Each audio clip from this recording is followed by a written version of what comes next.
Najprej mi dovolite, da vam izkažem zadovoljstvo, ker imam priložnost obiskati Slovensko vojsko, s katero od same osamosvojitve Republike Makedonije in oblikovanja vojske Republike Makedonije imamo razvito zelo dobro oziroma odlično sodelovanje. Prav tako bi ob tej priložnosti se v svojem imenu in pa imenu pripadnikov makedonske vojske rad zahvalil Republiki Sloveniji za brezrezervno podporo, ki jo izraža Republiki Makedoniji na poti k evroatlantskimi integracijami. Srečanje z mojim spoštovanim kolegom, generalom Alojzom Steinerjem, smo izkoristili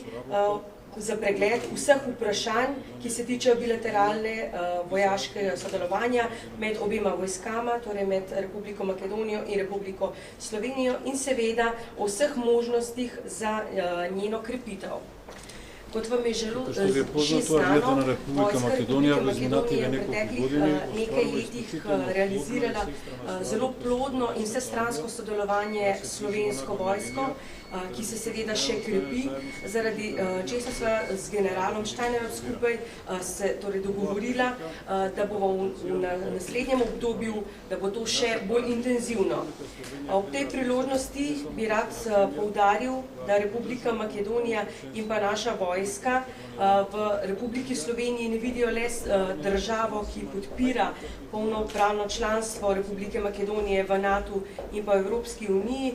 pač pa vidijo tudi vojsko, ki ima za nas v bistvu najbolj sprejemljiv model transformacije oboroženih sil skladno s priporočili alianse. Zadovoljstvom lahko ugotovim, da vojska Republike Makedonije uporablja izkušnje slovenske vojske, zlasti kar se tiče kreiranja in razvoja novih struktur sil naše vojske, prav tako pa v delu same uporabe oziroma izvedbe standardov za usposabljanje, razvoj sodobnega sistema vojnega izobraževanja oziroma vojaškega izobraževanja in usposabljena razvoj podčasniških vrst, logistike in drugo. Na srečanju sva se s kolegom pogovarjala tudi o naših izkušnjah, vseh lekcijah, ki smo se do zdaj naučili in ki smo jih uporabljali v misijah, ki jih vodita NATO in pa Evropska unija. Prav tako pa tudi o samih možnostih za skupno sodelovanje v različnih misijah.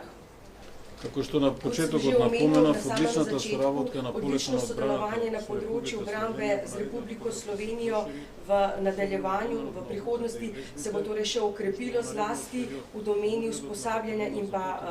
izvajanja različnih vaj, pri čemer bomo v prihodnosti predvsem, kar se tiče bataljona za protizračno obrambo, kapacitet in možnosti, ki jih nudi vojaški poligon Krivolak v Republike Makedoniji, kjer bodo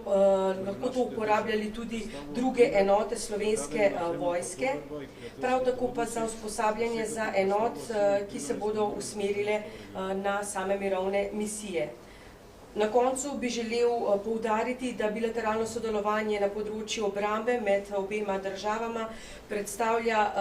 lep primer za izgradnjo vzajemnega zaupanja in prijateljskih odnosov, kar seveda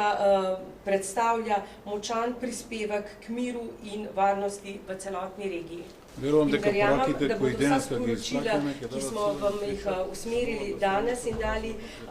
bodo dali torej močan pečat na novi strani samem razvoju prijateljskih odnosov med obema vojskama. Zahvaljujem se.